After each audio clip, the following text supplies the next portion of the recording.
இல்லையடி. இப்போ வர பிக் பாஸில் லைவ்ல என்ன ஓடிட்டுருக்குன்னு சொல்லி பார்க்கலாம். பிரஜனும் சாண்ட்ராவும் பேசிகிட்டு இருக்காங்க கார்டன் ஏரியாவில். நேற்று வந்து சேதுபதி சார் சொன்னார்ல பார்வதியை பற்றி. ஸோ அவங்கள பற்றி கொஞ்சம் பேசிகிட்டு இருக்கிறாங்க. இன்றைக்கி பார்வதி நம்மக்கிட்டேயே வரல, பார்வதி கொஞ்சம் உஷாராயிடுச்சு அப்படின்னு சொல்லி பேசிகிட்டு இருக்காங்க.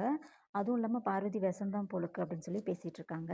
அப்புறம் சுபிக்ஷா, அரோரா, வினோத் அவங்க 3 பேருமே தல ரூமில் இருந்து பாட்டு ப்ராக்டிஸ் பண்ணிகிட்ருக்குறாங்க. மேபி அவங்க நைட்டு வந்து கொஞ்சம் பாட்டு பாடி என்ஜாய் பண்ணிகிட்ருக்குறாங்க, அதுக்காகன்னு சொல்லி நினைக்கிறேன். அப்புறம் ஹாலில் வந்து லிவிங் ஏரியாவில் எஃப்ஜேயும் வியனாவும் பாட்டு ப்ராக்டிஸ் பண்ணிகிட்ருக்குறாங்க. அதுலேயே வந்து டாஸ்க் லெட்டர் ஒன்று வருது. என்னென்னா வந்து நாமினேஷனில் இல்லாதவங்களுக்கு ஒரு இன்சூரன்ஸ் ஸ்கீம் மாதிரி கொடுக்குறாங்களா, அச்சாக்கியா இன்சூரன்ஸ் யா. ஸோ அந்த ஒரு லெட்டர் தான் வருது. அது திவ்யா ரீட் பண்ணுறாங்க. அதுக்கப்புறம் வியனா, எஃப்ஜே, அப்புறம் சபரி இவங்க 3 பேரும் விக்கல்ஸோட தொப்பையை உருட்டி உருட்டி விளையாண்டுட்டு இருக்கிறாங்க. இது வரைக்கும் லைவ் ஸ்ட்ரீமில் இதுதான் ஓடிட்டுருக்கு. இது மாதிரி உங்களுக்கு பிக் பாஸ் லைவ் ஸ்ட்ரீமில் நடக்கிறது எல்லாமே அப்பப்போ தெரியணும் அப்படின்னா தொடர்ந்து எங்கள் சேனலை சப்ஸ்கிரைப் பண்ணுங்கள். தேங்க்ஸ் ஃபார் வாட்சிங்.